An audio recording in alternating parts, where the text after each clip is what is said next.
Live from the Orange Grove 55 studios, it's the Duck Pond.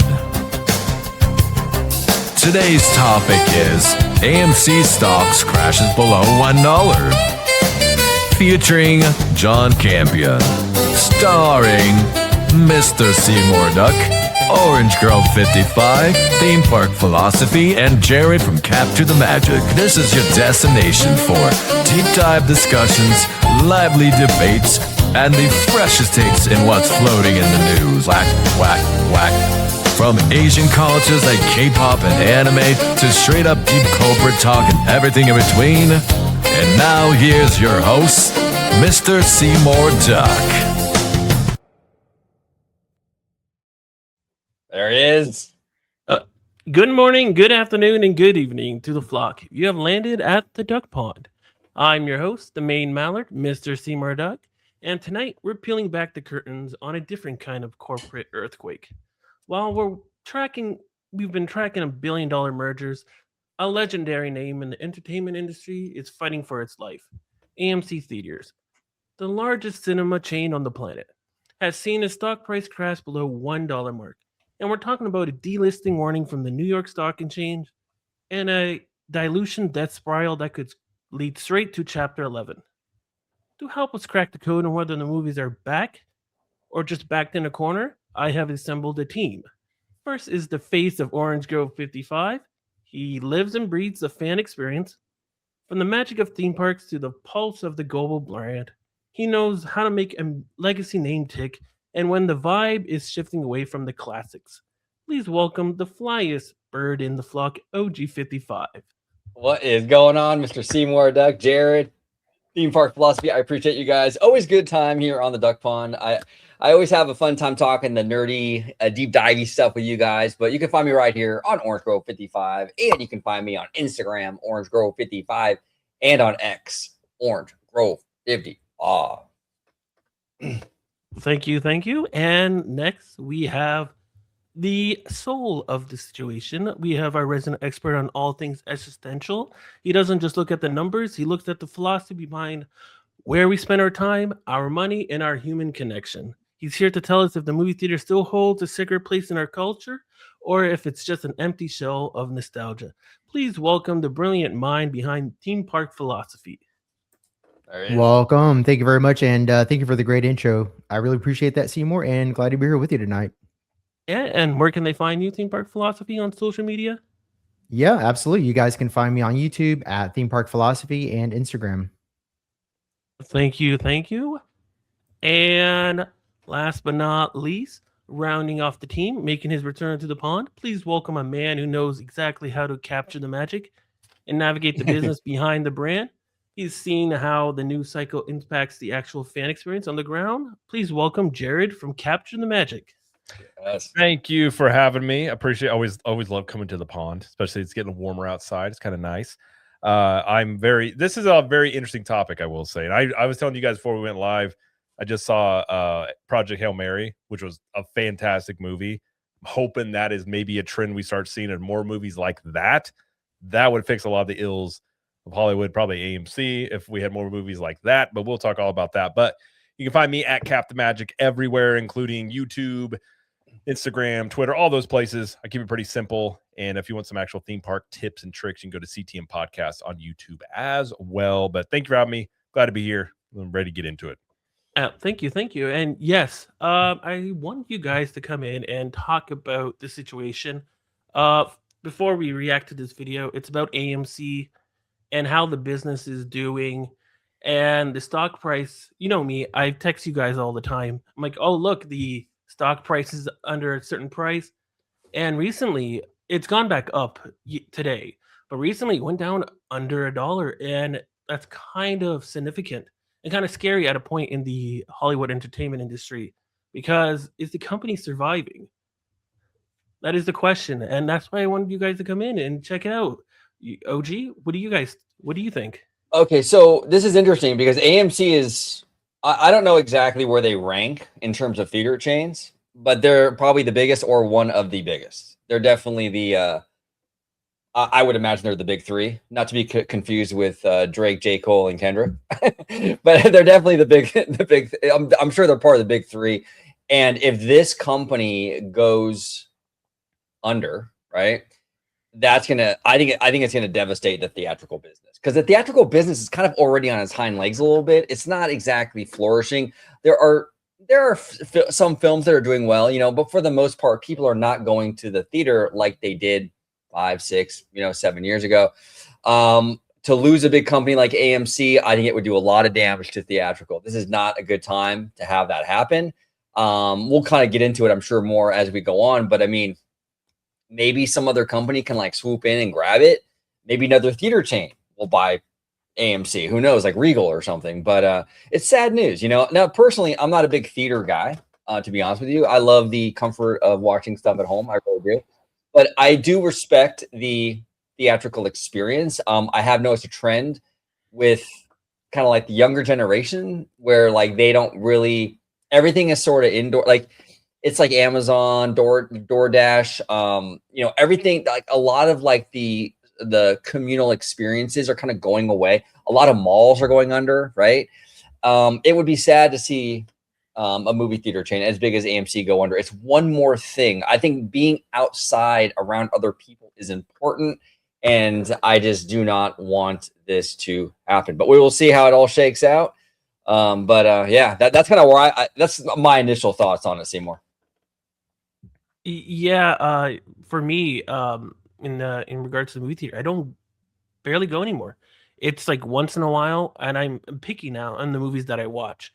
It's like I watch one movie every 6 months, compared to when I was a kid. I watch it like every 2 weeks. It was the thing. We go outside, and we didn't even have internet. Well, I'm aging myself. Back then, I didn't even have internet. We go to the mall and we look at, what time are the movies at, and then we just wing it. Okay, at that time, or we wait at the mall and shop, become a mall rat, and then go back to, okay, it's movie time, and then we go watch a movie. And nowadays, I don't do that. I wait the cost has gone significant, and a lot of the quality, unfortunately, in the movies are not intriguing for me, and I'm very picky now. But when I do go for that VIP experience, and I think that is the future that AMC should be going at, to get that higher margin. But like the movie I'm going to see is Super Mario Brothers. I'm going to be in VIP, getting my Long Island iced tea and relax. But then after that, I don't know what movie I'm going to watch. Probably Doomsday. Yeah. That's probably the next movie I'm going to see. People ask me if I saw the movie Hopper. I'm like, nope. I'm just going to wait till streaming. And that's a lot of people right now, And it's kind of concerning when we have original IP, not doing as well in the movie theaters, and the ones that do well are the known IPs. And it's concerning for the future of growth for movie theaters, because if they can't survive, and then they would, what would the future be for movies? Yeah, and when we've talked about that too with Disney, about they're not the only company, of course, but like a lot of this stuff is like sequels, prequels, like going with these known commodities. And I think the theaters have suffered for it, because at some point you got to start making new stuff. And which I think Project Hail Mary was a great refresh of like, you can still do stuff like this, original stuff. Granted, it was from a book, but things like that kind of give me hope that like you can still do this. It's not too late if you really start making some really good stuff. And AMC's position, I mean, I think I agree with what you guys were saying. It is much more of this like VIP type experience that you kind of need to lean toward, because the cheap, back in the day, I don't know if you guys ever had this, but like the theater was like in between before it went to video, it would be like $1 a ticket. Ours was called the Palace. So you could see movies that were right before they went on a DVD or whatever. But I don't think people really want that anymore, because a lot of times they'll just wait for streaming. So you're kind of, if you're a theater, you got to kind of go after like make it as luxurious and nice as possible to go see these movies, but you also have to have a partner that's supplying those movies. So I do feel for these theater chains, because they're kind of at the whims of whatever Hollywood's going to give them. And there's only so much they can do themselves to drum up stuff. They can do special events and things like that. But it's, I mean, this is one reason why you saw Warner Brothers selling, Paramount buying them. You've seen consolidation in Hollywood. You might see it in the theaters too, because you were talking about AMC might be bought. What's interesting is near me, we have Cinemarks, which I like a lot, but I looked at the stock price of Cinemark. I mean, it's jumped. It's actually climbed the past few years. They're up to almost $30 a share versus AMC's is just kind of this gradual decline. So I'm not really sure what the difference. I'm not going to act like I know the difference in how they run those businesses, but not every single theater chain is necessarily struggling the same way. But it definitely seems like AMC. I'm always going to be. AMC's got a sweet spot in my heart from that short squeeze a few years ago. Made a couple bucks off that. I root for them because of that.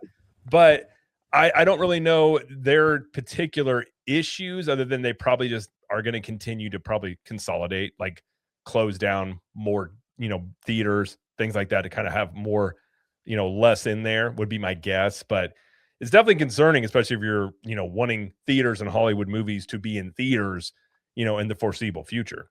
Well, and real quick before I take it over to Jose, one of the things that I've been wondering for a long time are programs or membership programs like AMC A-List, where they basically give you like movies for free. I mean, it's crazy. It's like, what is it, like $20 a month or something? And you get like an insane amount of movies. I'm sure they're losing money on those things. I mean, they have to be. So I think that might be part of the equation here. I mean, I'm just kind of speculating, but Cinemark has the same thing. I think we pay $20 a month, but ours can roll over. So if we don't use our ticket, and we had 4 tickets to go see Mario Brothers we got that were basically free from that.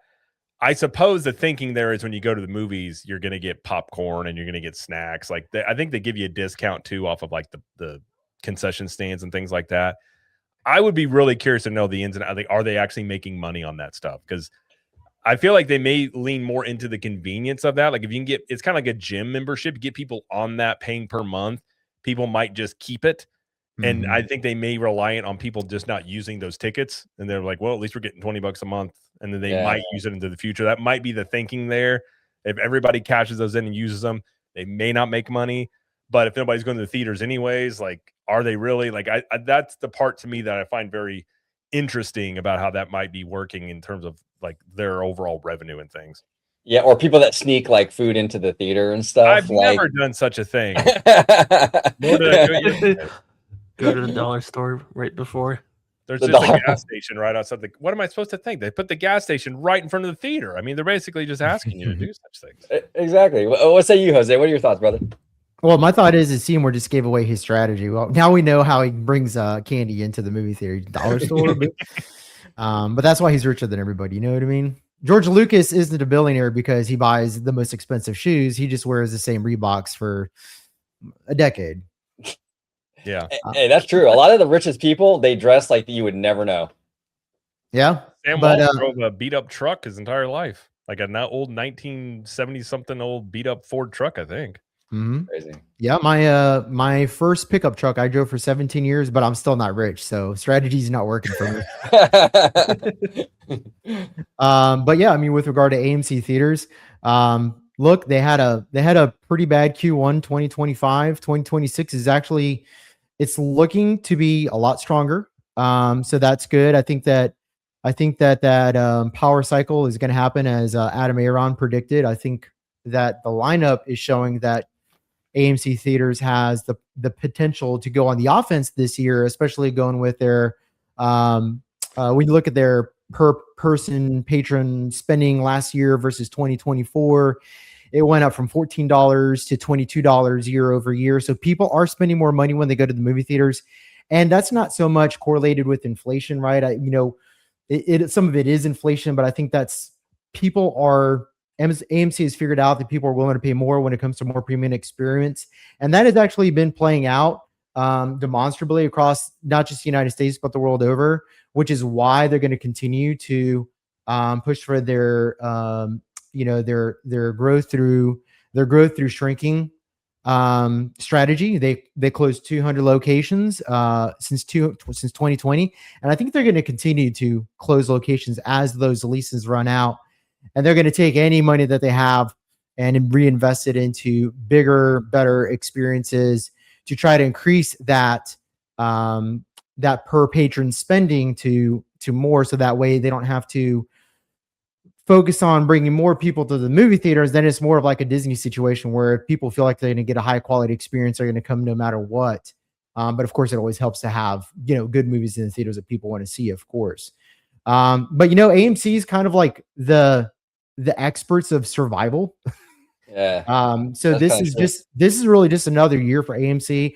I think it's going to be a bounce back from 2025. I really do, and that's not to um any credit of their own. This is a credit to the studios actually putting out theatrical releases that people are interested in seeing, starting with this movie that's coming out this weekend with Ryan Gosling hitting $140 million globally. And then you have Super Mario Galaxy coming out, a week later, 2 weeks later. And that one's going to be projecting to make $1.2 to $1.5 billion. So, Q2 is going to look good for AMC.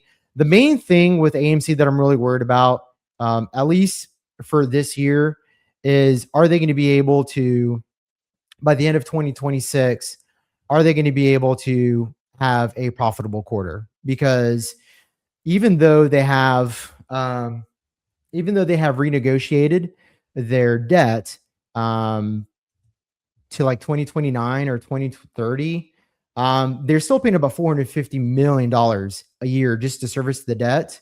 So that's not the interest on it. And yeah, it's a lot of money, and their free cash flow going into this year was a little over $400 million, excuse me. Right now it's about $428 million going into this year. And we don't know how much they've used for the first quarter of this year. So what free cash flow is going to look like for the rest of the year? I mean, that's something we're going to have to see. But again, like looking at the positive side of it, attendance is up 10 to 15%. They're going to have a good Q2, good Q3. Q4 is going to be good. Per patron spending is up. So AMC definitely has a lot of things going for it. My problem is that they just can't have a good 2026. Like it has to be continuous for the next couple of years until they're able to finally pay back the debt and finally have, not negative equity essentially right now, because they have a big negative equity problem. That's the big wall that's preventing them from increasing their shares. Yeah, I have here that their debt is around net debt is around like 7.71 billion. Ooh. Yeah. And they've been diluting shareholders a lot. Yep. Do we know if they called an emergency meeting to reverse divide the shares for this? Not yet. No. No. Okay. It is technically above $1 right now. Yeah. But it would be in the right mindset to do it anyways. Yeah. But unfortunately, a lot of companies, when they do reverse stock split, liquidity, because you have less shares now, the volume is much lower. And because of that, the trading, as when people were doing it back in the meme stock era, it's not going to be as high anymore. So the volatility might actually stabilize, but because of that, it might stay at that price. So if they do, let's say, a 25 to 1 reverse stock split, where it's $25 a share, it probably will stay at that price until they recover their fundamentals. And if they don't recover, it's just going to go back down again eventually.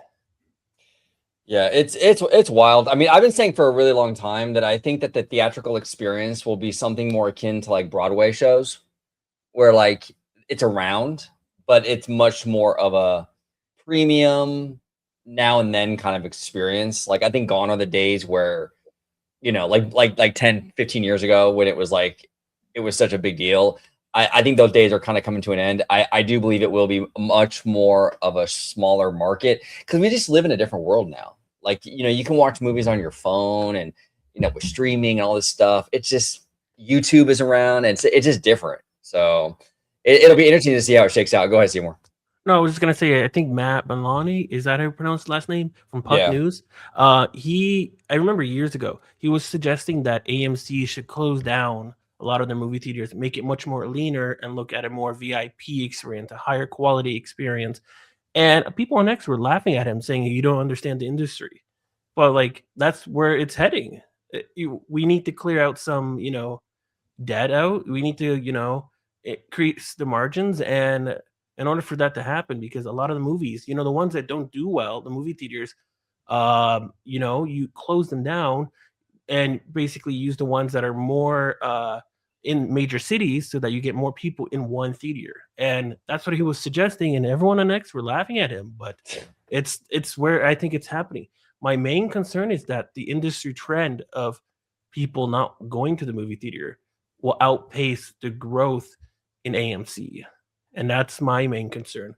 Because I'm looking like, there was a resurgence because, COVID happened and it got boosted up. There's like 31% revenue growth, but and then it slowed down. And it's like, my main concern is that can that outpace the industry trend? You know how we talk about, linear and cable, how it's a melting ice cube. AMC is technically a melting ice cube, but it get to the point where hopefully it stalls and they can grow again.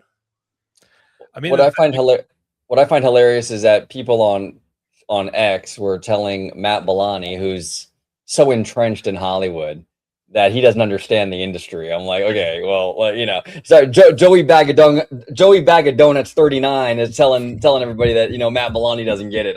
That's hilarious to me, But go ahead, Jared. That's kind of how X goes typically. Well, to Jose's point, there are some. I mean, you've got a lot of movies. I mean, you got like The Odyssey is going to come out this year, Doomsday, Spider-Man. I believe Dune is coming out this year. So you do have. I mean, more than likely, I mean, this stuff movies will probably have a better year, which would probably help AMC. But I completely agree. It's like you kind of just have to go after that VIP experience a lot more. Like there's really no other, you don't have any other alternatives. Like I would not want to run a movie theater if it was me. Like if I had to go to any business, it would not be a movie theater because you're completely just reliant on the product given to you. And it's not like AMC is out here trying to promote, they can't run ad campaigns of these movies. So they're really at the whims of Hollywood. So maybe if Hollywood is trying to have a resurgence here, giving people what they want, AMC and these other theaters can really start to recover. But like you were saying too, Jose, it's like, it can't just be 2026. You got to be talking about like a good 5-year run to really resurrect this. And that's just, if I'm running AMC, it's got to be nerve wracking because 2026 might be okay, but then you got to look at every single year as being like, how's this year looking? Okay, like it's you got to get that debt under control to be able to really survive for the most part. No, yeah, 100%, Jared. And the other thing too is I think that theaters need to look at, and not just AMC, everybody. I think they need to look at modernizing a little bit in some areas. Like most theater chains nowadays are reserved seating, right? So when you have a reserved seat, you can come in like a minute before the movie starts and you got that seat. So why are theaters still having trailers before the movie? A lot of people bypass those anyway. There was 30 minutes of trailers yesterday. That's 30 minutes. I was like, good night. That's, to me, that's such an antiquated model though, right? Like, is that necessary? Like, I think we live in a new world now where most people get their trailers probably online, YouTube and what have you. Like, does AMC need to have 30 minutes of trailers prior to the movie? It seems like a waste to me. I mean, I know they get money from those ads or whatever, but I think little things like that, I think could help their business model. Just kind of modernizing, getting, a little smarter with how they do things. I like what Seymour, your theater, where you can get the, the drinks and they got the leather seats and what have you. I think these are things they should be kind of focusing on more so. Yeah, even some in Canada, they've been converting some of them into like Dave and Buster's. They call it the Rec Room. So you get like a family entertainment center and also a movie experience if you wanted to. So I think that's a great idea as well. Yeah, no, absolutely. Cool Pizza Hut buffet in a movie theater, I'm in. Oh, dude, that would be epic. That would be amazing. There. Like, I mean, truly, to be honest, you're right, OG. I mean, like, modernizing it, thinking outside the box is probably long overdue with all this stuff of like just trying to do more. And there might be individual movie theaters that do stuff like this, but I think creating it more where, especially a lot of these movies that are doing really well are family, animated type movies, playing more into that demographic. Whether it's like a day pass, there's a lot of things you could do potentially, but it would take investment. You'd have to spend money to do that stuff. But I think modernizing it and just updating the whole entire theater model is something that could definitely improve it while they also get leaner at the same time, just under the, just how it is in Hollywood. It's not going to go back to how it was. No. So you're just going to have to adjust going forward. And then what does this look like in 20 years? I think is really interesting because, like, I agree with you. I think theaters will be around, but it very well be probably like a niche thing, especially as home theater systems. Like, my neighbor just got a 100-inch TV, which 100-inch TV probably like 10 years ago, to be like, that's insane. But like, I saw the thing, it almost takes up his entire wall. So like, why does he need to go to a movie theater? Like, he's got a movie theater experience in his house. So as that tech continues to get better, there's less reason to go to theaters unless there's a really good reason to do it, like hype and things. And I think that's what theaters are really just fighting against. Yeah, and a lot of these movies, and you brought this up, Jared, with the AI stuff. Hollywood needs to step it up with the quality, because more now than ever, people are pickier when they go to the theater.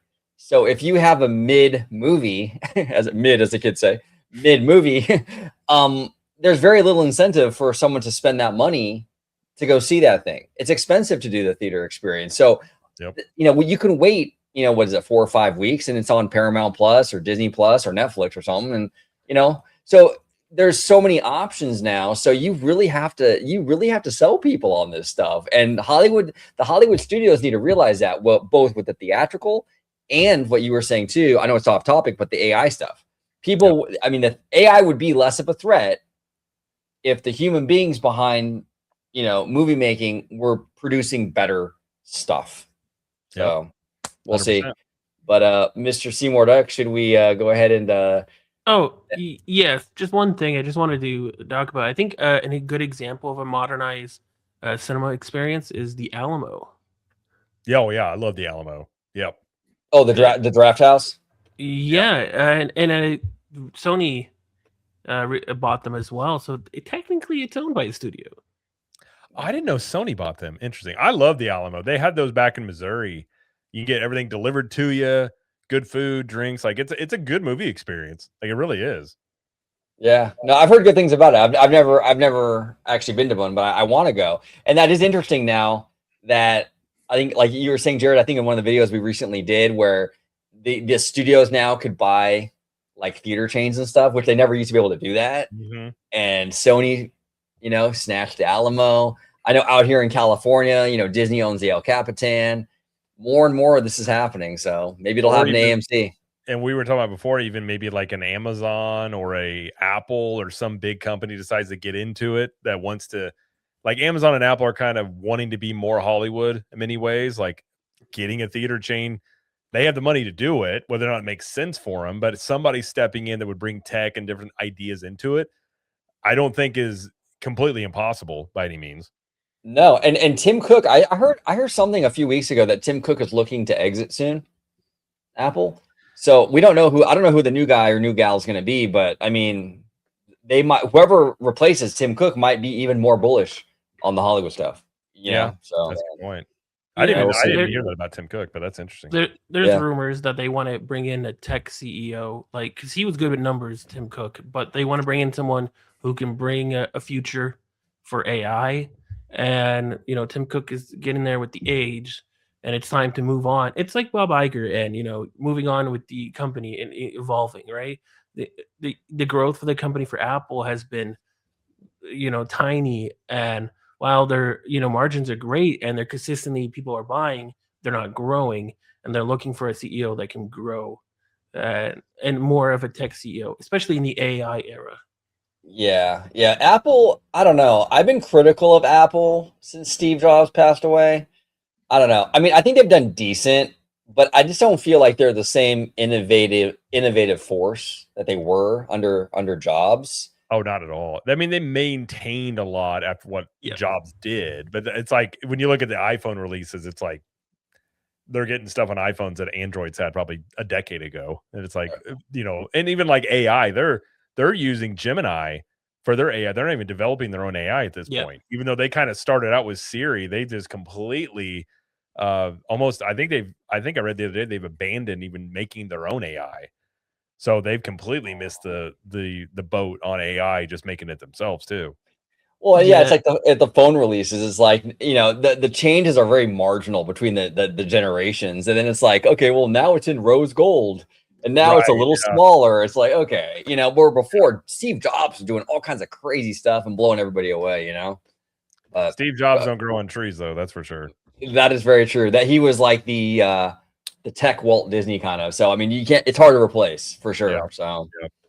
but Seymour, I'm sorry, I cut you off, brother. Oh, I was just gonna say in the Apple Vision Pro, it didn't really do numbers. No, Nobody's owning that. no. I saw one at my local mall actually, and I'm like, who's buying these things? Like, they sell like one a month or what? Like, I don't know. Like, guys, we sold 2 this month. It's crazy. Yeah, I just want to go back to Sony though owning it. Alamo, yeah, they bought them in 2024 in June. But the thing that I find interesting is that, you know, they're looking for that VIP experience, but also the fan experience. And apparently they don't have much locations, which I think is smart. It's nice and lean. They don't have to expand as much. 35 locations and across 25 cities. But they talk about how like they want to bring in the fan experience, premieres, and you know, events for like anime. And Sony owns Crunchyroll, you know, the anime brand. I think that's actually one of the smart moves. Yeah. No, we'll see. We'll see. You can bring different experiences in the movie theater instead of just having a simple movie theater. Well, one of the reasons Sony bought Alamo is because bought them for, pennies. They bought them for $200 million. I mean, so it was a great investment for Sony. Like even if they lost all the theaters, all they would lose is $200 million. You know, they would just write it off. But I mean, if you're talking about AMC theaters, you're talking about, well, I mean, they have $4 billion in debt, and then some reports say up to 7 or 8, depending on whether you're counting the restructuring or not. So $48 billion, $500 million market cap. So you're going to spend $4 to $8 billion in debt just to acquire them. Yeah, you know, it's I didn't don't think a lot of studios Alamo for $200 million. That's a man. Yeah, it was a steal. Yeah, super steal. I mean, even the IMAX company, I think their market cap's closer to like $2 or $3 billion. I think it's like $3 billion. But I mean, at least IMAX is profitable though, and they have 320 locations. So when you compare $200 million for 40 locations to, let's say somebody bought IMAX is 360 locations for $3 billion. IMAX would actually be a really good deal. I mean, like if I were a studio looking to buy a movie theater chain, I'd be gunning for IMAX because you don't have to change anything. Like you don't have to settle $4 to $8 billion in debt. You don't have to worry about restructuring the company. You don't have to worry about closing locations over a protracted period of time, right? Like you just get 360 premium locations. People are already accommodated to paying, $25 to $30 per ticket. So I mean, there's really no upsell involved, Now, yeah, that would be smart. Now, do you guys like Jose? Is for you personally, like when you see a movie, do you opt for that, like IMAX, the IMAX? I can't even talk. Yeah, the IMAX experience. Yeah, I do. When I have an IMAX location near my home, where I live right now, currently there's no IMAX. We have what's called RPX RPX because it's a Regal, and I try to get that screen all the time because it's usually only like $2 or $3 difference. But for me, it's a far superior experience because you're getting the bigger screen, you're getting the the moving chair, and if I'm going to spend let's say anywhere from $40 to $60 on a date anyways, I mean, what's a couple more bucks to get a better experience for something that I don't regularly experience anyway? But I mean, if I had the opportunity to go to an IMAX, yeah, absolutely. I would totally skip Regal's RPX and just go for, the 175-foot wide screen every single time because I mean, it's just that much better. But especially now in a day and age where people only go for the big popcorn films. So, well, part of me wonders like the sphere model, like with we were saying, the home tech's gotten so much better. You almost have to go just even bigger and bolder with theaters. Like, I wonder if you'll see more of these theaters like doing the sphere type stuff where you can also do different experience inside of it. It almost serves multiple purposes.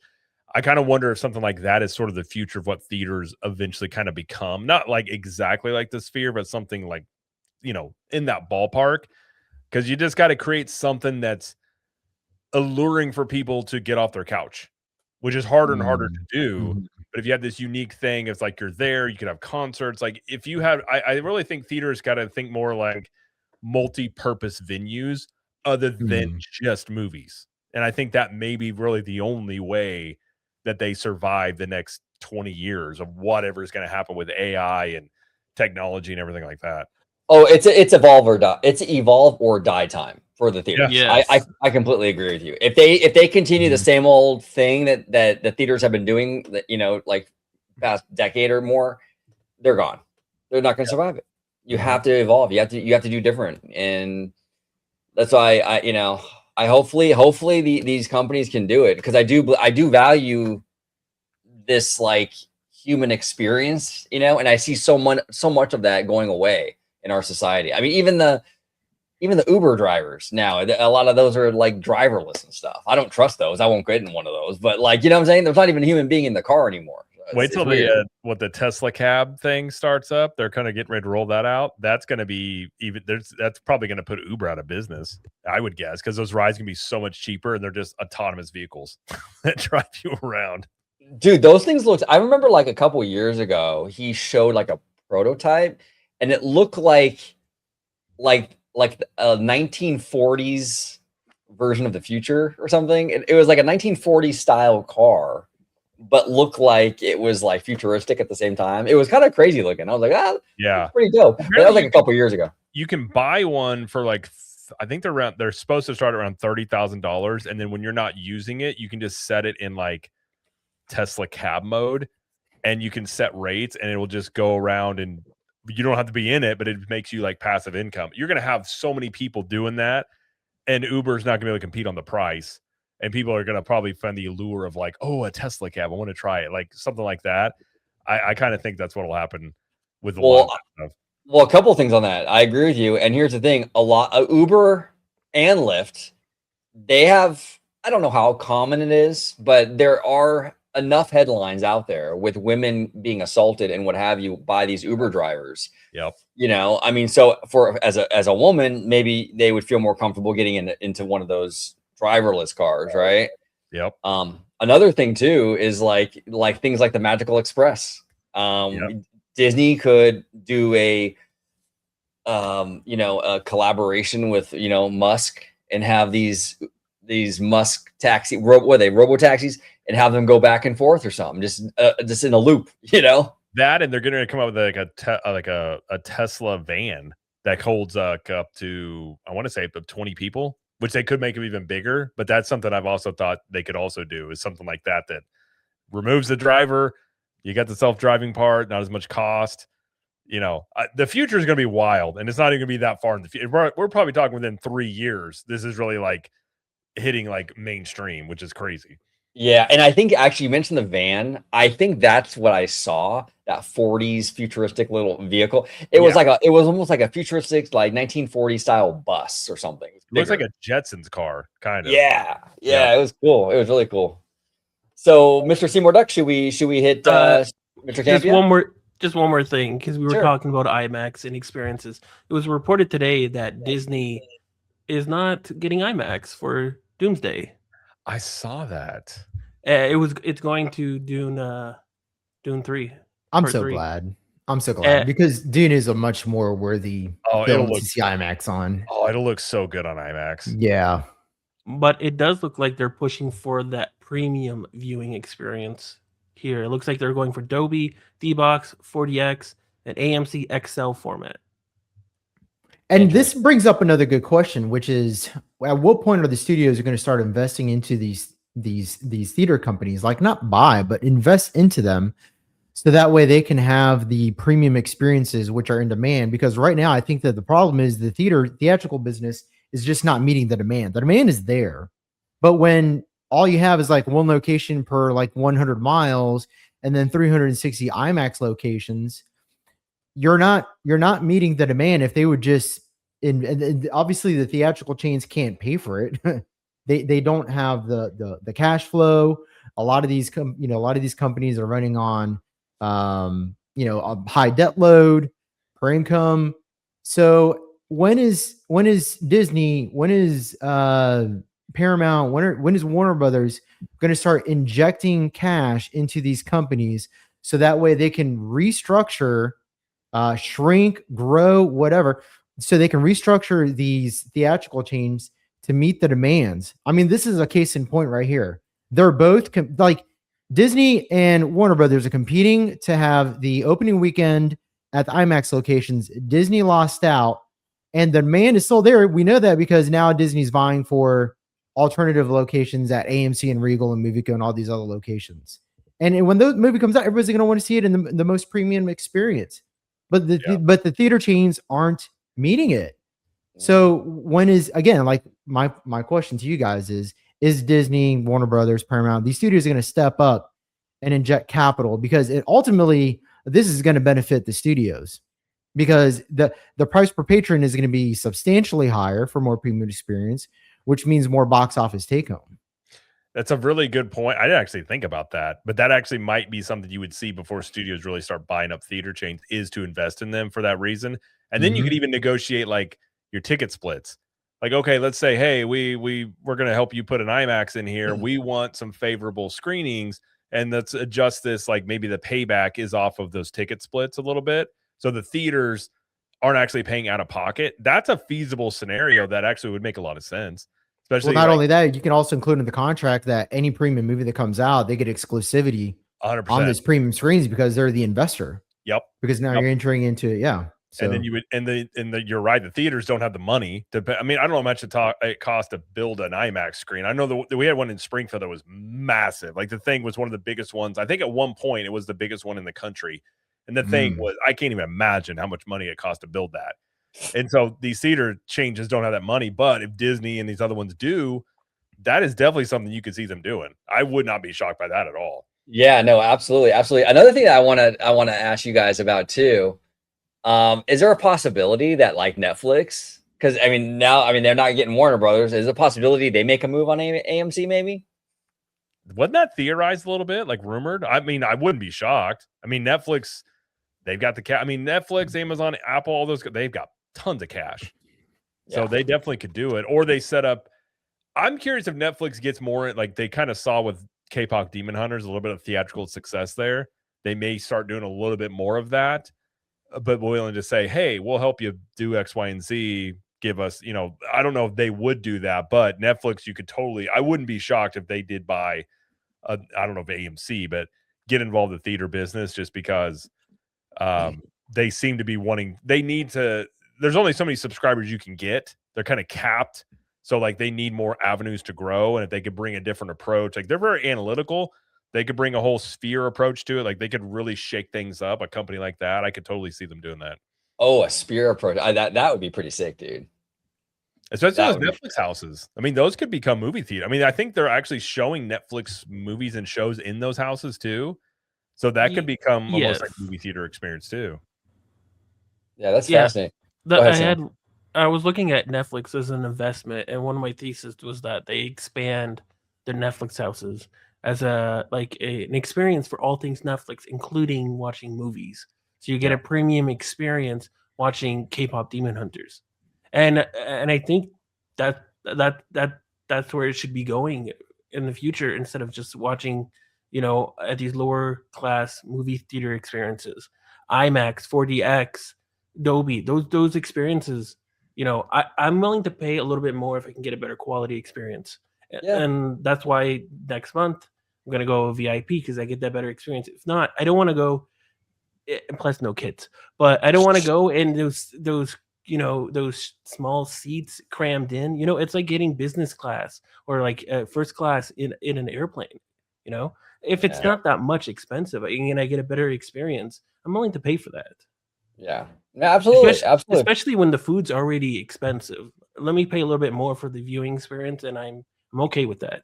Yeah, absolutely. Well, even in Netflix getting involved, you could have it tied in where you have a Netflix subscription, and you either get like, maybe that automatically enrolls you in almost like the AMC, their monthly thing. Like you get one ticket or something. Like there's a lot of stuff they could do if they did get involved broader in the movie theater business with just the relevance and how big they are.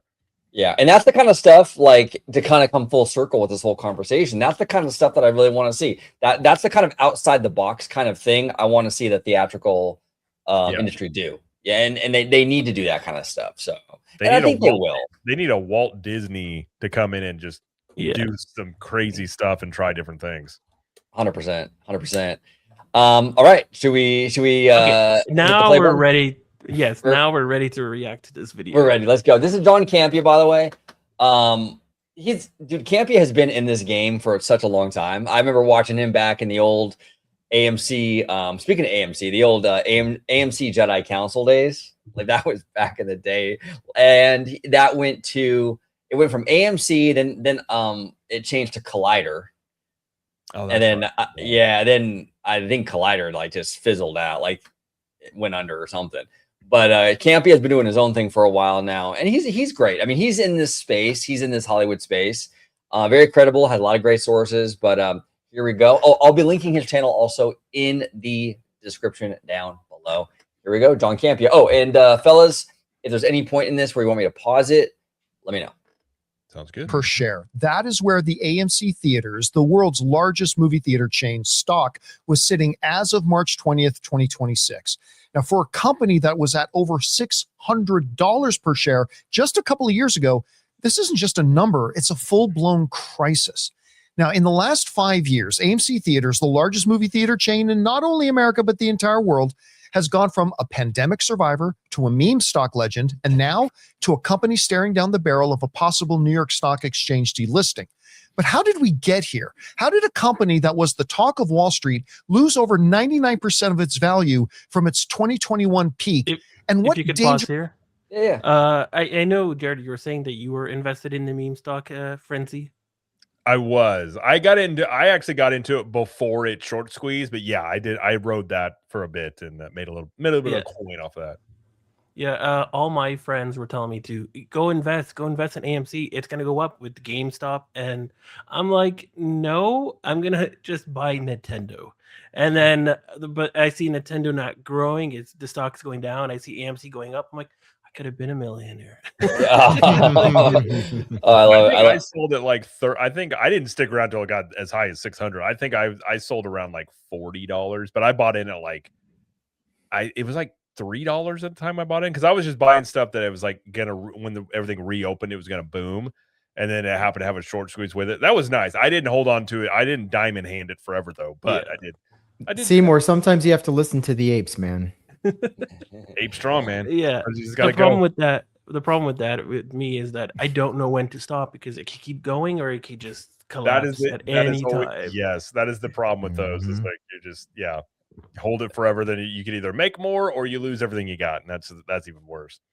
Now, it's interesting, before we continue the video, Campia was talking about how AMC was a pandemic survivor, then a meme stock, and it's gone through these massive ups and downs.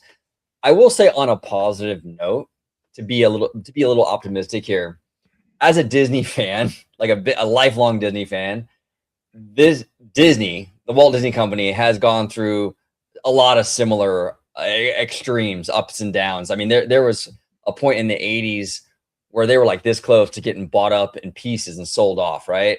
It was really close. I mean, even their animation department was kicked out of the studio. They were working out of bungalows in the early 80s, right?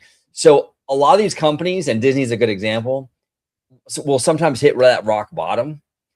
With the proper management team and the right kind of creativity, you can really bounce back and come back even stronger. So there is an opportunity here for AMC to do that. Now, will their leadership team step up to the plate and actually do that, or are they going to turn into Toys R Us? We'll see.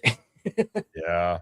That's a good point. And fallout does the company face if things don't turn around fast? Now, before we dive in full detail, here's the overall roadmap for this video. We're going to cover each point with full explanations in the video. So here's the outline.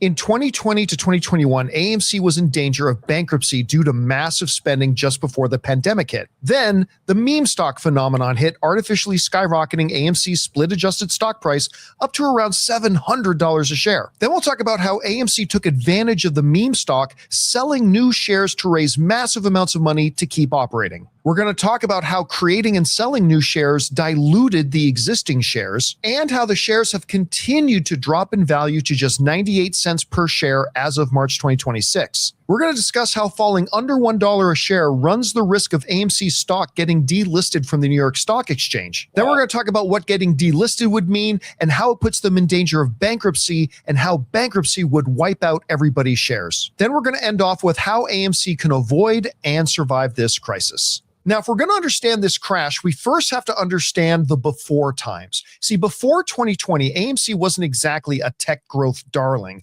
They were a massive debt-heavy company that had spent billions of dollars acquiring other movie theater chains like Carmike and Odeon, and on much-needed theater improvements. They needed to do that. But by 2019, they were already struggling with a $5 billion debt load. And then the 2020 pandemic happened at the worst possible time for AMC. The world shut down. Theaters went dark for months. For a company that relies on selling $15 popcorn buckets and $10 soda just to pay off billions in loans, this was an extinction level event. By late 2020, he said $15 popcorn bucket. How much was your popcorn bucket? Oh, okay. Jared, yeah, no, his was 50. Mine was 50. A little bit more. A little bit more. And yeah, Campia, yeah, his number's off, because even Disney, like the buckets that you buy in the parks and stuff, they run anywhere between 35 and 50. I mean, even Universal. I was at Universal the other day, and there was a toothless bucket that was like 35, I think, $40. So yeah, they're way more than $15 for sure. 20 bankruptcy for AMC wasn't just a possibility; it was the consensus. But then nothing short of a miracle happened. In early 2021, fueled by the same meme energy that sent GameStop to the stratosphere, rebel investors flooded into AMC. The AMC stock skyrocketed to an all-time high, at one point hitting a split adjusted price of around $700 a share. So AMC CEO Adam Aron saw an opportunity in this blind dumb luck. He used the meme stock hype to sell new shares at their artificially inflated prices, raising billions of dollars in cash to keep the lights on and the company from going bankrupt. It was an opportunity that kept AMC in business. However, this maneuver came at a cost. Stock dilution. You see, to keep the company alive, AMC had to print more and more shares to sell, which meant each individual share owned by an investor represented a smaller and smaller piece of the pie. The more shares they make and sell, the less the shares you own are actually worth. Think of it like this. Let's say you own 100 shares of a fictional company called Filthy Inc., and in total, there are 1,000 shares of the company. Your 100 shares represents 10% of the company. Now, let's say the company itself is worth $1,000. Great. Your shares represent 10% of the company. So your shares are worth $100, which is 10% of the $1,000 valuation. Got it? Great. But now what happens if Filthy Inc. creates and sells 1,000 more shares to other investors to help pay the bills? Well, now there are 2,000 shares in total, and your 100 shares now only represent 5% of the total shares instead of 10%. The company is still only worth $1,000, so your shares are now only worth $50, which is 5% of the total value. So the more shares AMC create and sold to raise money, the less and less each share became worth, which brings us to the $1 problem and delisting. So here we are. The AMC stock is now in the with the dilution, it's a big problem with a lot of these companies, and it's a sign that a company is not healthy. They have to, and I think as a normie take, if I wanted to explain it, it's like giving debt to the shareholders. You just gave the debt to the shareholders, and they took it off their stock price. Mm-hmm. Yeah, which I think when they did that, didn't a bunch? I'm trying to remember about in that time period when they did that. Didn't a bunch of people sell? Like some people bought the new thing, but a lot of the ones that held for a while just sold it, and they were almost like exchanging ownership that way. Like the people that held on to it when it was really low just got out. Yeah, it creates panic. Yes, that undoubtedly does that. $1 per share range, actually a little bit lower. So why is this specific number such a nightmare? Well, the New York Stock Exchange has what's called a minimum bid price rule. If a stock's average closing price stays below $1 for 30 consecutive trading days, the New York Stock Exchange issues the dreaded deficiency notice. A deficiency notice from the New York Stock Exchange is a formal warning issued to a publicly traded company indicating that it no longer meets one or more of the exchange's required listing standards, such as minimum share price. Once real quick on a side note, is this like a new format for Campia? Because I've never seen him do like this kind of video essay. I don't know. He does I don't these every watch now and then. Oh, I don't okay. watch him much, so I'm not really sure. I Okay. do this with Robert Meyer Brunette, so the ones I've seen of him. Mhm. Okay. So Jose, he's done these before, like these kind of video essays, more polished, more scripted stuff. He'll pop them up every now and then, but they're very, very few and far between. Okay. Yeah, this is the first time I've and, noticed it. Go ahead, Seymour. I do want to say that at the time of the recording when he did this video, it was under $1. Right now it's $1.02, but that it's still that, and that's being up 4%. Oh my Yeah. God. Mm. That is insane. deficiency notice hits, the clock starts. AMC would have 6 months to cure the price. To get back in the clear, the stock needs to hit at least $1 on the last day of a month and have an average price of $1 or higher for the preceding 30 days. And if they fail, they get delisted. Now, you might be saying to yourselves, well, okay, that doesn't sound so good, but is it really that big of a deal? Fair question, so let's take a look at this. The consequences of delisting. If your company gets delisted off the New York Stock Exchange, several very negative things can happen, starting with institutional exodus. Many pension funds and mutual funds are legally barred from owning stocks that aren't on a major stock exchange. They would be forced to sell their shares. And in the stock market, when a stock starts selling off its shares, the price drops even more. It then becomes a liquidity trap. It becomes harder to buy and sell shares of your stock because several brokerages and major trading platforms like Robinhood and Webull do not permit trading on OTCs. Another problem is capital access. This is the most critical point for AMC specifically. For the Also, last few years, like I mentioned earlier, at least in Canada, because we only have like one or two brokerages that are commission free. But if you actually wanted to trade on the OTC, some of them charges you $50 per transaction in order to buy on the OTC markets.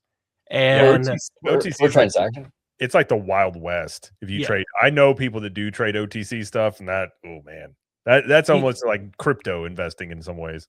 The only time I ever buy anything on OTC, if it's like foreign companies that have a local market that's known. You can buy like Nintendo on OTC. It's not officially listed by Nintendo, but you can buy like an ADR version where a bank owns the shares from Japan and then sells you those shares. But besides that, I don't buy anything in the Wild West. Yeah, the penny stocks. If you look at the Wolf of Wall Street, right? At the beginning of the movie with pink sheets, that's what it was. That's OTC. Yeah. Gotcha. CEO Adam Aron has kept AMC afloat by selling new shares of the stock. This cash is what they use to pay their bills and keep the lights on. But this becomes exponentially more difficult to continue if they aren't on a major stock exchange. And even if they could, at this point, the dilution becomes a death spiral. If the stock price is at 50 cents, AMC would have to issue a staggering number of shares to raise even a small amount of cash. This hyperdilution makes the stock practically worthless to investors, effectively cutting off AMC's only way to get new money. So think of it like this. If AMC needed to raise $100 and their stock was worth $10, then they'd only need to sell 10 new shares to raise that $100. But if the shares are only worth 25 cents, they have to sell 400 new shares to raise that same $100. And that drastically dilutes the existing shares value even more, and the wheel keeps spinning. Now, ultimately, if left unchecked, this dilution death spiral, if not addressed and corrected, can lead to AMC going into Chapter 11, also known as bankruptcy. Delisting is frequently the final stage before Chapter 11 filing. So Let's now take a look at what would push AMC into bankruptcy and what happens if they do. First of all, if AMC Theaters gets delisted from the stock exchange, it would trigger a default in what's called the debt covenants. So what are debt covenants? Many of AMC's corporate loan agreements, their debt, include clauses called maintenance of listing covenants. These clauses state that if the company is delisted from the New York Stock Exchange, it is considered in technical default. Now, once a technical default occurs, AMC's lenders, the banks and other organizations who AMC owes money to, those lenders have the right to demand the entire multi-billion-dollar balance be paid back immediately, which AMC obviously can't do because AMC currently only has about $428 million in cash as of early 2026, but billions in total debt. If the lenders demand payment and AMC can't sell stock to raise the cash because they are delisted, they have no choice but to file for Chapter 11 bankruptcy. So in a bankruptcy scenario, the company might survive, but the stock usually does not survive. So what happens? Well, the first option is restructuring. This is why I think they're going to, even though they're not under $1 anymore, it might happen again, probably even tomorrow, to be honest. But if they go, I think they would do the reverse stock split. And I think it will be a big reverse stock split where they can ensure that they have room where if it goes down, they don't get delisted and pay back that debt. That's what that's what I was going to say. That's what most companies do. Like you could see, what would it be to get them to like say $30 a share? That'd be like a one for, I can't remember the ratio, but that could be a really big reverse stock split just to try and maintain that. At $1, it's 30 to 1, right? Yeah. Yeah. About right. Yeah. Yeah, I think they're gonna go for at least 15, but 25, like Seymour says, to be on the safe side. Yeah. Hey, that might be the move, you know. It's not a sign of strength, but it probably would save them from all this. Because what he's saying, this is a bad scenario for them if it goes down this path, undoubtedly. Oh, yeah. A court oversees a plan where AMC's lenders, who are owed billions of dollars, become the new owners of AMC. But the problem for the shareholders is the stock wipeout. In almost every bankruptcy case, existing common stockholders, the shares you buy on Robinhood or E-Trade, is canceled and becomes worth zero. So your shares are now worthless. I have a history of this, and I did this as a joke, though. It was just for the memes. I mean, like in a group with investors. So there was a company called Tattooed Chef, where they were selling vegan food. Oh, right? I know that. Yeah, I remember that. Yeah. These YouTubers, right? They were grifting the stock, and to the point where it's like, oh, it's going to be a multi-billion-dollar company. No, it got delisted. It's the same scenario that's happening with AMC, and then the stock went down all the way to pennies. And I bought it for like a fourth of a penny share, and I owned 100 shares. I'm like, look, guys, I own like 20% of this company because I bought like because it's worthless. These shares are worthless. And then just a couple of weeks ago, I got an email saying that they destroyed my shares and said, yeah, they're no longer available. Now, what are the chances? Let's say the AMC, like this all goes this direction. Wouldn't the chances be somebody steps in and buys them before all this stuff would happen, though? Maybe, but if it goes in bankruptcy, it would be cheaper, and you can buy parts. Mm-hmm. Exactly. True.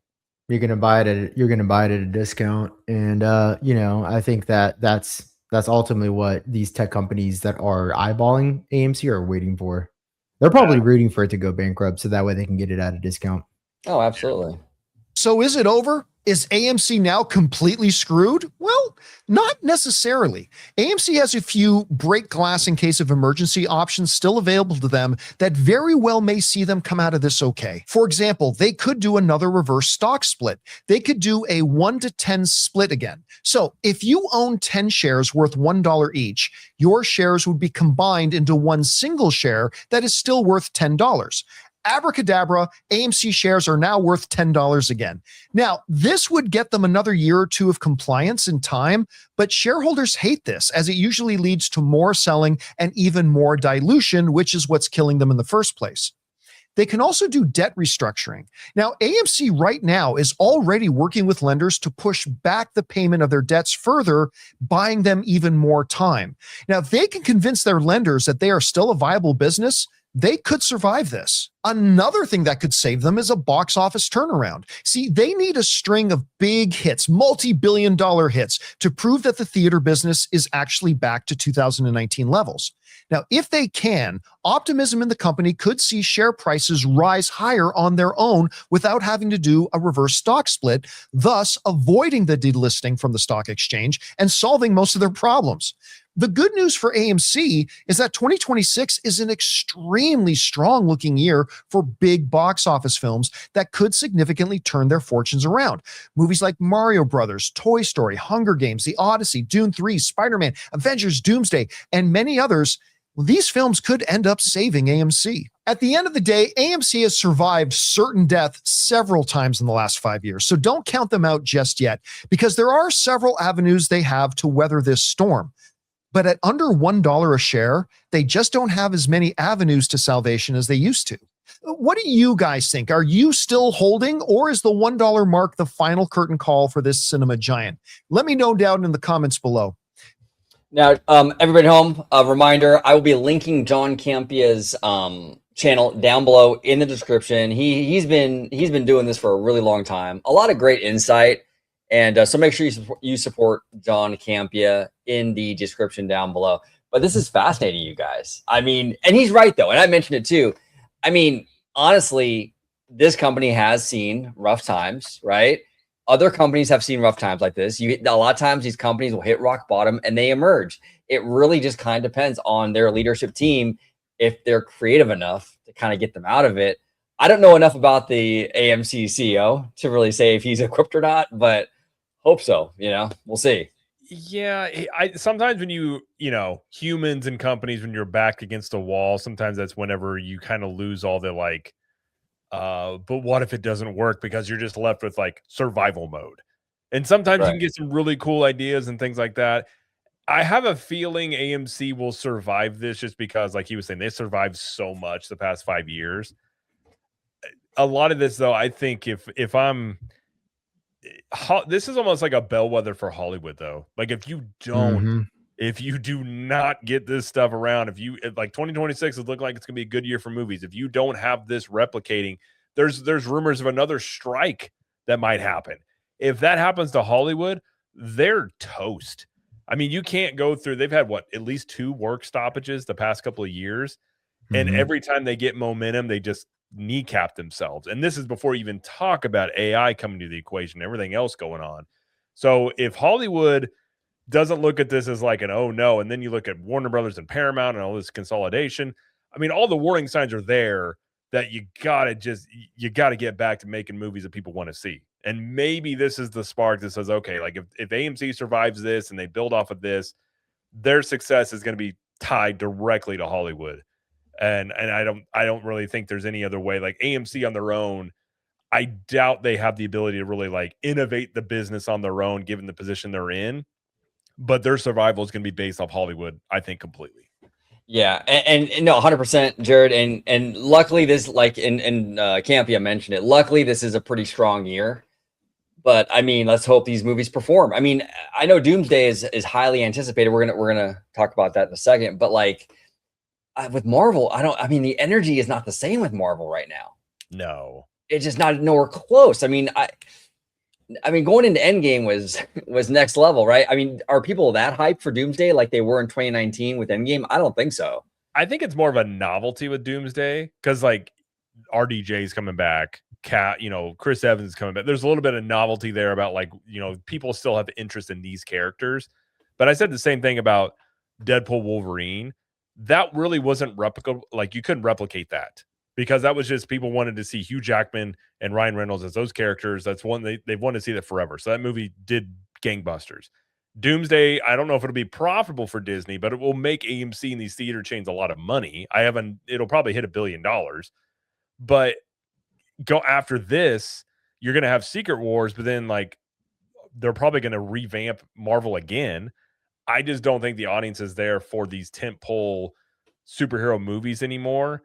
And really, like, where does Hollywood push to next? And like Disney, even like, what do they push at next if they can't get original IP stuff going on Pixar and animated side? Like, they're going to have to really start just brainstorming and trying and taking chances. And I love your idea, Jose. We talk about theme park and about like a Miramax style smaller company that under $50 million to make some of these movies. Stuff like that could be, you could get a couple of those that really pop off. That help out with stuff. Yeah, what's crazy is they have a studio right now called Foxlight Pictures or Searchlight Pictures. I'm sorry, Searchlight Pictures, and they can mandate, hey, like you guys are going to make movies between $20 and $40 million, and you guys are going to be tasked with trying to reinvigorate the IG engine because right now it's just puttering along. But the thing about AMC potentially going under, and Seymour, let me know what you think about this, is that it might be the pressure that's necessary in order for Hollywood to do the change that's necessary for them to not just survive, because right now they're in survival mode, but to actually thrive. And a lot of necessary changes come out of downward pressure. Maybe they're just not feeling enough yet, and this could be the thing that breaks the camel's back. Yeah, I agree. Because I don't think, unfortunately, AMC on its own can survive. It needs to either innovate and work with a partner, an external partner, either a studio or a tech company or some way of form, because it's what they're doing now. One good year doesn't mean that the other years are going to be great. It happened before, right? When we had the Oppenheimer and Barbie and all these great movies come out that year. But then it's like, okay, but then the rest of the years weren't that great. Yep. Yeah, and we're at the same spot we were 2 years ago, 3 years ago.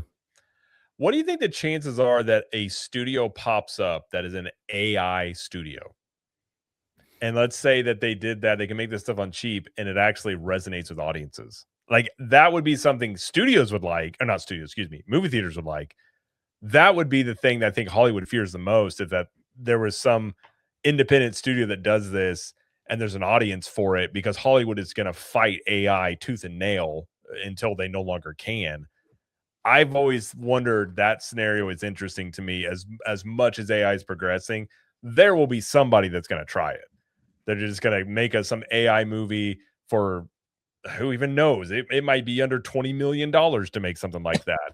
And let's say you had a movie pop off and it made $100 million or something. Like, it wouldn't have to be a ton there to be profitable, but like stuff like that could really shake up Hollywood quite a bit, in just the entire industry. But I think that's stuff like that we will probably see in the future, of just all this new tech coming into the scene easily within the next 5 years. So, Jared, do you feel like, because AI right now is like a bad word almost, right? I actually got a comment on one of our videos recently because we use a little AI, and people get all funny about it, right? They do. But they get real funny about it. But do you feel like it's going to become less and less taboo as time goes on? Yes. Well, I think with most tech, you see that.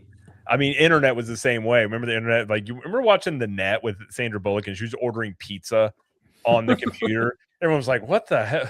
Who the hell is going to order pizza on their computer?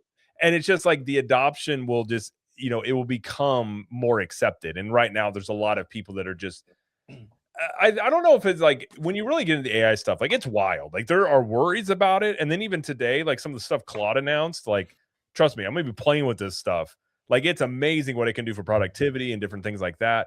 But the adoption of it will be there. It will be more readily accepted. It's just this initial phase you're going to see is a lot of people have a very knee-jerk reaction.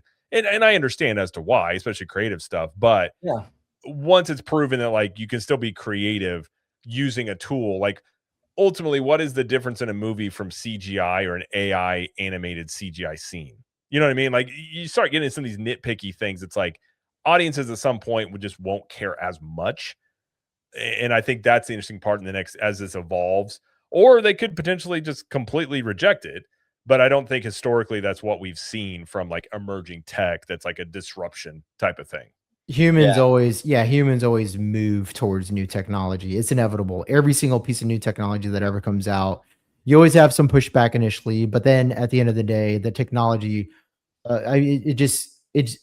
you would be crazy to turn down new technology. And human history has shown that again and again and again, it's almost an inevitability. And those are rejected, fall by the wayside. It's almost like biological evolution in a lot of ways. Like you either adapt or you go the way of the dodo bird. And I don't think this is any different. And I think, you know, in terms of, I was actually thinking about this last night.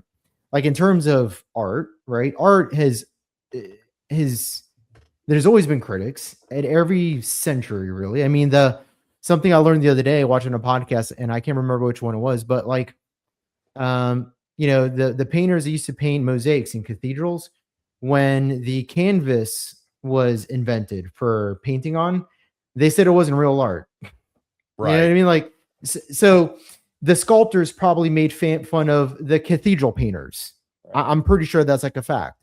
And then, of course, when, you know, television came out, the radio jockeys made fun of the newscasters, right? So this has been going on for a very, very, very long time. This is just the most recent iteration of it. So it's almost like the delivery mechanism precedes the art, right? So whether it's a canvas, a cathedral, a block of stone, a television, a movie theater, or now artificial intelligence, right? So what's going to push artificial intelligence to be accepted is going to be, you're going to have somebody that vibe codes like an artist, right? Yeah. They're going to vibe code a movie, whether it's a short film or a long hand film, so good, you're going to be like, oh, this is a legitimate art form. And it wasn't like that with cinema, right? Like if you really think about it, I mean, if you think about some of the first movies, you know, those old Buster Keaton stunt films, I mean, they were good for the time, but when you watch it compared to like Citizen Kane or Rosebud, it's laughable what they were doing with those Buster Keaton films. And then of course, you know, Steven Spielberg and Francis Ford Coppola come up and they blow the whole thing up, right? And now they're still considered the standards of what's possible with, art through film. And I think AI is going to be no different. You have a different delivery mechanism.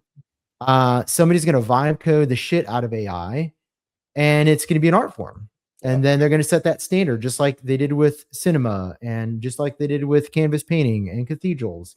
And it's just really a matter of time. And once that happens, you know, the cat's out of the bag. It's too late. Well, and you know, it's interesting too with this new, you know, to kind of dip into theme parks a little bit as well. This new Olaf animatronic that walks around, right? Oh yeah. Cat's out of the bag, man. Cat's out of the bag. Yeah, because they train that thing with AI. Isn't that crazy? Yeah. Like, and it like learns and stuff, and like you can do so much with that. I mean, you could have. I was talking to Sam Chat the other day. I was like, man, you could have like, you can have like the Pirates of the Caribbean. You can have those animatronics essentially unbolted, and have them free roaming the sets, and and feed a bunch of pirate stuff into their AI brains, and they just walk around the sets and interact with your boat. I mean, the technology is very exciting though, right? Like there is a lot of AI stuff that really could change the game in fun ways. So a lot of potential there, I think. Well, it's also just, it's the limit is your imagination with it. It's like what you do with it. Like that stuff, like you were saying, like Pirates of the Caribbean becomes like, it looks like you have actual pirates around you, like walking around, interacting with you, stuff like that. You could do, I even did a video talking about, you'll probably see meet and greets that will do this. Epic Universe already did it with Toothless. In a way, it's controlled, but at some point you're going to see these things just become the norm, especially when we talk about like Tesla bots and all these things. Like they're going to be out there. And it's what you're able to do with the tech. It's like YouTube. Like anybody can have a YouTube channel. Doesn't mean every YouTube channel is created equal. Like some people have better production quality, some people have better ideas. It's going to be the same thing with AI. It's a tool that people can use. The ones that use it really well will be the ones that succeed.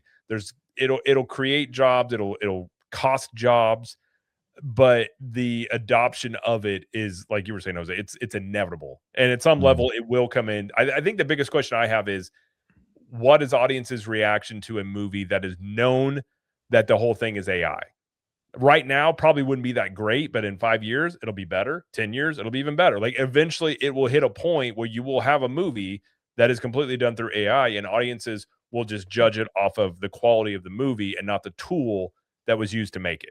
Well, you could take, now this would be crazy. You could take, Disney, for example, right? They could feed the AI all of the Walt era movies, right? And you can feed the AI a bunch of interviews from Walt and speeches and what have you, and say, hey, you know, make a movie that Walt Disney would have made. and they could spit out a movie, an animated movie, like you were saying, Jose, like vibe coded, right? Like like it's a vibe coded Disney movie, like literally a Walt movie. I mean, that's crazy to think about. I mean, they could technically do that. I mean, I'm sure eventually they can. Well, they're kind of already. They even talked about on the Imagineering side. They're setting up their own LLMs, which is language learning models of all the information that Imagineering. That's why they brought back Joe Ridd and these guys to kind of feed this machine to have a database to work off of.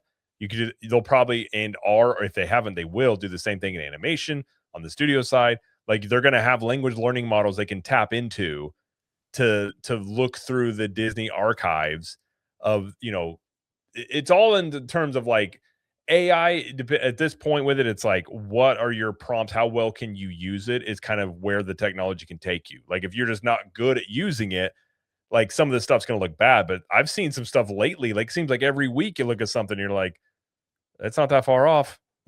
No, exactly. Off in this stuff.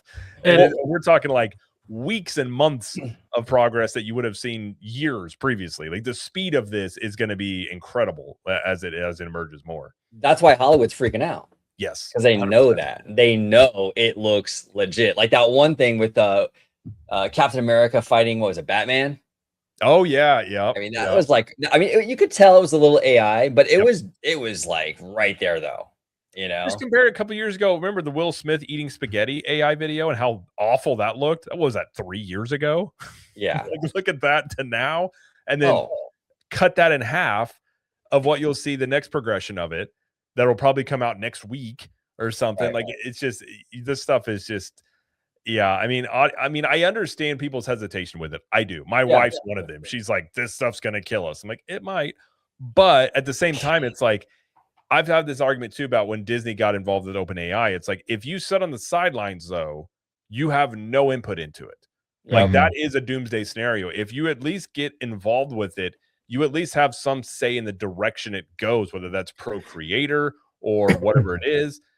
If you just set it out, you're going to get left behind, and it's going to, whatever its effects are just going to happen to you instead of having at least a say in the direction of this stuff. And I think this is where all these companies are looking at, all of these studios are looking at. Hollywood, whether they want to or not, will have to get along with it, because what choice do they have? No, exactly. And OG, I think we talked about it before, where Disney is going to kind of do that in a way with their vertical video feed, where it would use the algorithm of all the videos that you liked and the videos that you were watching, and create a feed where it will create a video where you can have Elsa from Frozen and Captain Marvel all together in one scene, and the AI will create it for you. That was one of the points that they were going to do in the future. And then you have Peacock right now, where you have an AI generated version of Andy Cohen, where you can look at like TikTok style video feed, right? And you can talk and interact with it. It's very weird. And while you look at clips, you can an AI Andy Cohen. That's I think that's a really good point. Okay, so talking about narrating to artificial intelligence, I think that's going to be the next big thing. I think we're going to see that coming up starting this year. I think that the incorporation of talking to AI, it's the way to go. I actually learned there's some small companies now that are heavily invested in the idea of all their employees dictating to artificial intelligence as opposed to actually typing, because it's way more efficient and way more productive. And so more productive employees, more efficient, overhead costs go down, happier employees, productivity goes up, yield goes up, right? So there's a lot to this that a lot of people aren't really even giving consideration. And I think the same is going to be applied to the way that consumers interact with media as well. I think the dictation is going to be very important the way moving forward, because it's going to give it a more human experience. I think these companies, especially entertainment companies, are really interested in creating a more human experience between the consumer and the company itself, because it humanizes the corporation. And the more they can humanize it, the more you're going to be, the more time you're going to spend with it, right? And the more time you spend with it, the more data they can collect, the more they can learn about you, the more they can personalize and marketing to you. So this is definitely the way forward. But going back to theatrical, what do you guys think about let's say one of these theatrical chains starting their own studio division. I mean, That- the Right upfront cost before- is low. Right before you said that, that crossed my mind as you were Yeah. like, yeah. I mean, the costs are so low. It would be an interesting way if AMC or somebody wanted to kind of save themselves and be like, we'll do it ourselves. Just vertically integrate. Yeah. Yeah. I mean, AMC could start an AI studio, just AI movies or something, crazy, See more pushback. I remember AMC and how they were going to talk about they were going to do investments in a lot more live events, and I think they even partnered up with Taylor Swift to do her concert and have a live experience at AMC, which I think did well. But then after that, it didn't really gone anywhere. But it's a proven it's working because Sony's doing that, right? Even though they weren't a movie theater first, they bought one. That's what they're doing. They're doing vertical integration where you can bring in the anime fandom coming in and have an experience at the movie theaters. And a lot of fans, those are high margin customers that come in. You can sell merch. You can sell, if there's popcorn buckets, they will buy popcorn buckets to their anime, right? And you have your group of friends and that deep connection to the anime that can't be replaced from just a single experience from a movie. I think that deep integration is the way to go. You're seeing that with Sony, and if AMC did that, yes, but the problem is AMC doesn't have the cash flows. AMC doesn't have anything to do it. They would have to partner up with someone to do it. Unfortunately, they're heavy in debt, and if they want more cash, they're going to have to dilute. And we already discussed all that it's very hard to do, especially now. If they do a reverse stock split to like $10 to $25, then they will dilute, and then it's like, well, your company's already in debt, more debt. What, just to put more movies out that you do on your own?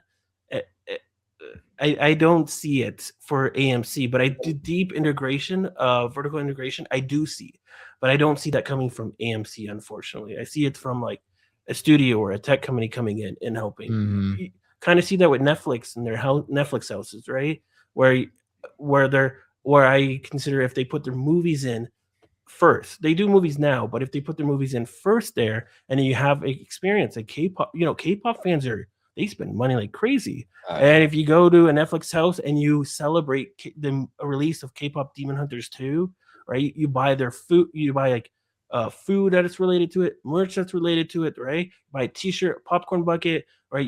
You take like social media, take photos, do all this deep integration in society that you can monetize. Works well when you do it all in one, but unfortunately, I don't think that can happen with just AMC on its own. I agree. And if I were Netflix and I'm really committed to this Netflix house idea, I'd be scalping Universal Creatives and Imagineers, having them come over, because who's better at deep integration than, Disney and Universal? That's what they do in the tech world. They poach people for pay them. They pay them. That's what they're doing in AI right now. They're paying these people insane money to come over and work on their AI. Though the way, I agree with Seymour, it probably wouldn't be AMC, but let's say a theater chain wanted to do something like that. I think the starting off point would be, remember how Disney sometimes used to do that, as the companies have like little shorts before movies would start, like a little 15-minute movie. That would be the way to launch it, is before a feature, you have this little 10, 15-minute thing, and maybe something catches on, and then people want more of it maybe. Like that would be your kind of foot in the door to broader audiences to see if they like the concept. But yeah, I mean, I don't know if AMC would do it. You'd probably have to partner with an actual AI studio that is working on that, but the cost would probably be cheaper than it would be to partner with a big boy studio maybe. But yeah, at this point, they got to try all sorts of stuff, so you never know. Yeah, I just think it's crazy how like collectively the four of us probably have more money than AMC right now. That's crazy. No comment, but probably. Do we want to make some bets or some predictions as to how this is going to pan out with AMC? Let's do it. I'm down. I think they're going to be okay. I think they're going to have to downsize quite a bit, but I think they'll be okay. Campia was saying how they've been here before, and they have, and their leadership team has navigated waters, maybe not as bad as this, but close to it. And I think they're going to come out. But I'm telling you, I mean, that theatrical, not just AMC, theatrical in general, that market share is really going to shrink. it's going to be a little bit more of an event thing and not like as mainstream every day like it used to be. But they'll survive, I think. They'll survive. What say you, Jose? You think they're going to make it? I'll go last. Let's go around the Okay. table here. Jared. Jared, what say you? I think 2020 they survive 2026. I think they'll probably, whether it stays over $1 on its own, they'll probably do some sort of reverse stock, stabilize it for the time being. I almost think it runs into a year by year thing, and I agree they're gonna have to close some theaters down, get rid of some debt somehow, like really get lean if they really want to make it through the next like 5 years or so. 2026, I think they're good, and then you have to look at 2027. What's that theatrical window like release look like? I mean, do they make it 10 years?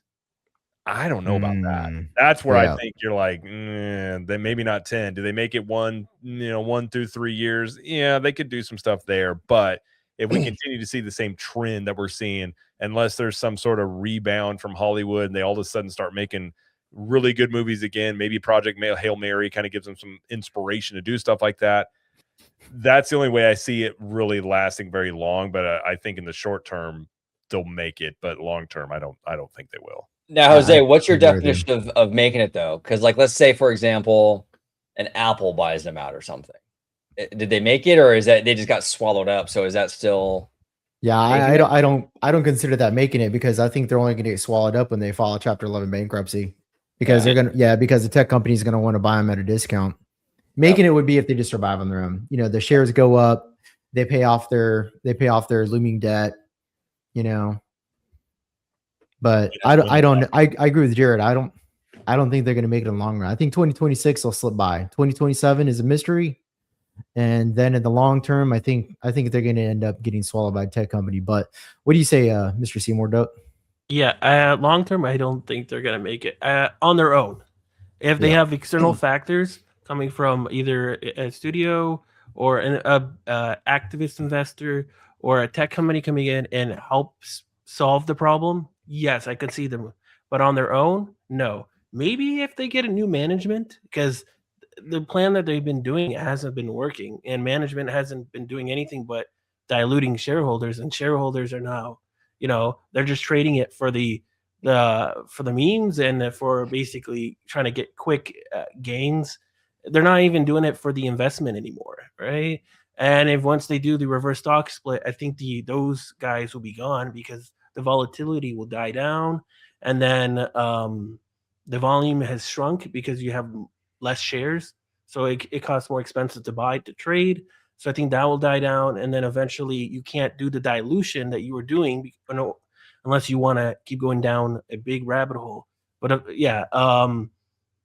either they get external help somehow, or they're gonna go file bankruptcy, unfortunately. So you guys are saying like a decade from now, 10 years, AMC will likely no longer be AMC. I would be shocked if they're around in 10 years. Yeah. Wow, that's wild. I'm thinking 3 to 5. I'm thinking 3 to 5. And the reason that is because of how volatile Hollywood is, and the tech industry is just so stable for them to come in and, like, for example, I think Amazon's going to sweep them up. I really do. Amazon has shown vast amounts of interest in brick and mortar stores because they're in the business of logistics, right? So at one point, they were interested in buying all the Best Buys. They were interested in buying all the Targets. They've been interested in buying a lot of mega retailers in the past, and they're very good at owning brick and mortar locations. I mean, that's their bread and butter, because they are in the business again of logistical management. So for Amazon to come in and buy 860 theatrical locations, oh my God, like, how much can they do with that? Right now you have new drop-off locations, 860 of them across, what is that, the nation, right? Now they can start integrating Amazon Prime Video. Now they have ways where you can pick up your products at AMC theaters. So if you're going to go watch a movie, you want to have your your bar of soap delivered to the movie theater and pick it up after you get out of the theater. Like, you can do that now. Amazon Prime members would get special deals or special offerings, and you can do all kinds of synergy. Exactly. There's so many opportunities for synergy, but not only that, but they're best equipped for that kind of an acquisition. Whereas Netflix, they're totally digital.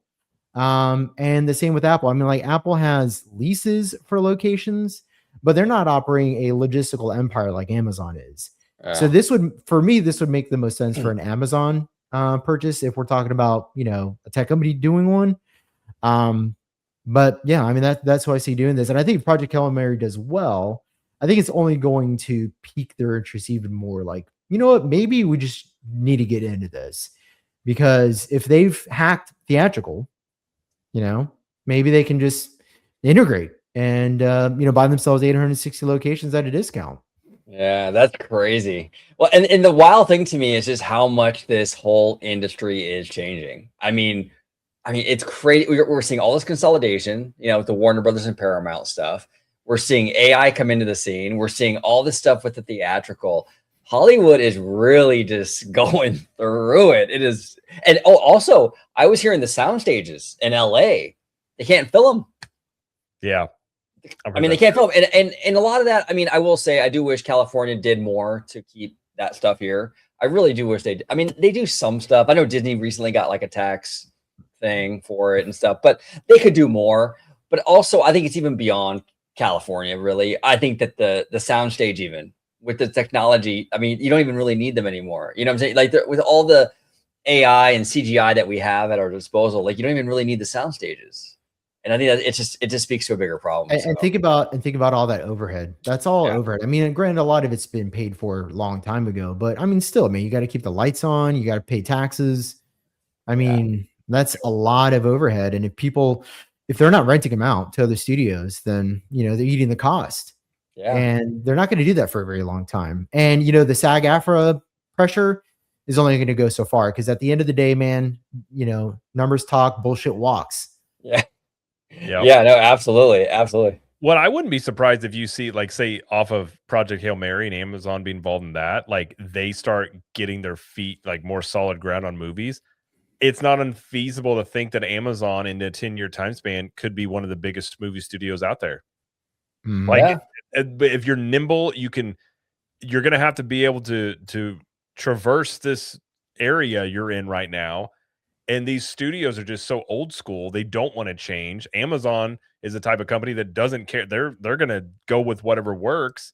That could be the thing that ends up, you got an Amazon, maybe an Apple. You could really see Hollywood become just very, very different in a 10-year span due to the tech and these other players coming into it. Yeah, it's absolutely crazy. And I do think also creators like us, we have impacted Hollywood. Not, I mean, us in our little small way, but like creators overall, right? Yeah. Because a lot of young people are watching, I know he doesn't stream anymore, but creators like Kai Cenat, and then that iSpeed guy, Speed. Yeah, I mean, a lot of kids are watching those guys instead of like big Hollywood things now, you know? So I think the independent creator has also really cut into Hollywood stuff. And you can interact with us. Like, for example, like with Kai Cenat or one of these guys, you can interact with those guys. Like a Brad Pitt, a Tom Cruise, we're never going to talk to those guys, right? But with these independent creators, you can actually have some sort of like interaction, some sort of like relationship with your favorite creator to some degree. You can send them super chats, hang out. So independent content creation has really changed the game in a lot of ways. A lot of ways. So agreed. Yeah. Including, I think, Markiplier as well on Iron Lung that was released in the movie theater, which made like 40 million domestic, and that's not bad. Yeah. It made I think like 17 million at domestic opening. I think it was like number 1 or number 2 in the box office weekend for that. On what budget? 3 million. Just under 3 million. Yeah. That's wild. Yeah, that's old school Hollywood right there. And it was proof of concept too. Like he proved you can do it, and so others will end up following that same model. And it was all funded by him, so he gets the whole pie, and then he pays the actors and everything that worked on it if there's any deals, backdoor deals. But yeah, he funded the whole thing. He wasn't a studio, and I think he mentioned on a live stream one time that a studio came and asked, yeah, we can do it, but we want control. And he's like, no, I want control. This is for my fans. This is not for you. Yep. Wow, that's wild. That's wild. Dude, this was a great conversation, you guys. I love this stuff. I do. Because there's so much going on with with this Hollywood stuff. And honestly, this whole thing with the sound stages, it kind of affected me when I started hearing that because it's sad. I'm at Universal Studios Hollywood like almost every week now. I've turned into like the biggest Universal like shill ever. It's fantastic. I love it. But I do the tram tour very often, and it's like it is kind of a magical experience going down those little alleyways and seeing all the big sound stages and how they make all these movies and stuff and seeing everyone out there. It's like to lose that is so sad. It really is, you know. I think what's really interesting about all this is there are people that have enough experience in marketing and artificial intelligence where they can kind of get an idea of where this is going, but it's still kind of a big mystery, right? Like the particle waves haven't collapsed yet, Right.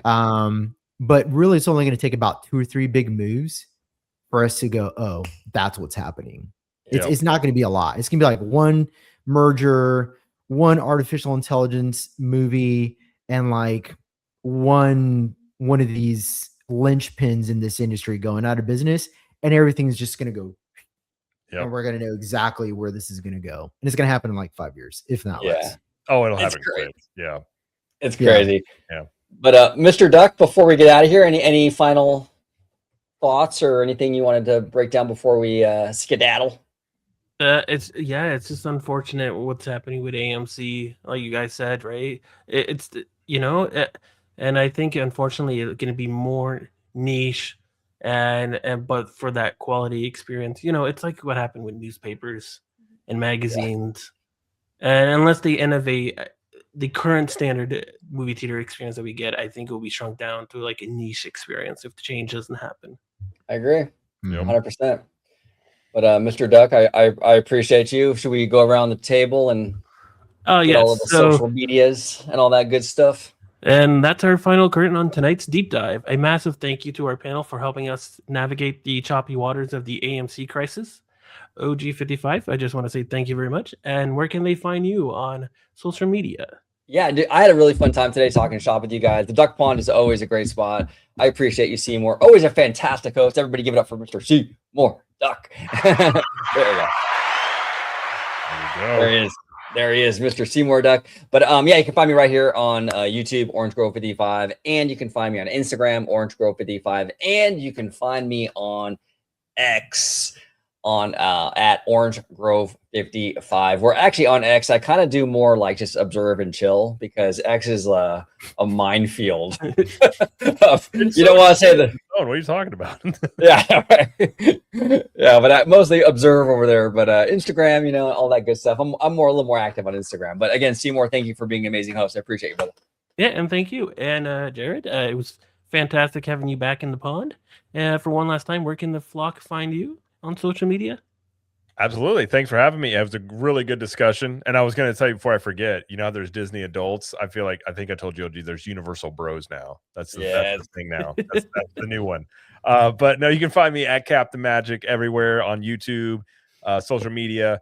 And then if you want some, Universal Orlando or Disney World theme park tips, you can go to CTM Podcast with my wife and I. But no, really good discussion. And I think we're going to look like geniuses in like a couple of years. We'll look back on this and we'll be like, we nailed it. Or if we got it all wrong, we'll just delete this and no one will ever know. And we'll just say we got it right. But time will tell. Exactly. Thank you. And Theme Park Philosophy, thank you for keeping us grounded in the why behind the what. And where can they find you on social media? Yeah, absolutely. Thanks again for having me back on the Duck Pond. Really appreciate it. It was a great conversation with you guys. Whatever happens, I'm pretty optimistic. These are just the changes that always happen. This is just another one. But whatever comes out of this, I feel like is going to be, I think it's going to be good. I think this is necessary pressure for the industry to change because right now we're just feeling the resistance. That's why everybody's kind of so crazy. But on the other side of it, man, you're going to be like, this is way better. But as far as you can find me, I'm pretty much everywhere nowadays. I feel like I'm on OG's channel. I'm on Capture the Magic. I haven't been on my channel a lot lately, but I'll put out a video one of these days. I'm on Instagram And I'm on X, but only as an observer. I kind of treat X like the prime directive in Star Trek. Like, you never want to intervene with the locals of the planet, right? It just changes the course of history. Just observe. Exactly. I'm an anthropologist on there, but interesting. yeah, yeah. Just oh, that guy's crazy. Okay. But that's where you find me, and come check out my channels and my Instagram and all that stuff. Absolutely, absolutely. Thank you. And theaters might be facing a game over screen at 98 cents, but if we learn anything tonight, it's that the story isn't over until the credits roll. If you found this investigation helpful, do us a favor, smash that like button, subscribe to Orange Grove 55, and quack that bell so you never miss a deep report cover. I'm Mr. Seymour Duck, and remember, the water's always fine, the intel's always fresh, and you're always a duck at the duck pond. Yes, sir.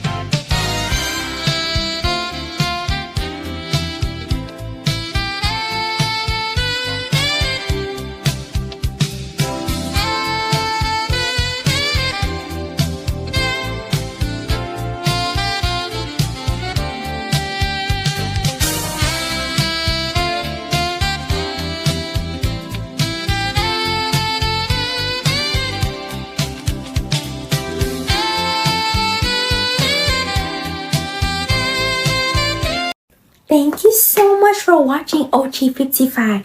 Don't forget to smash that like button, subscribe to the channel, and become a member today. Mwah!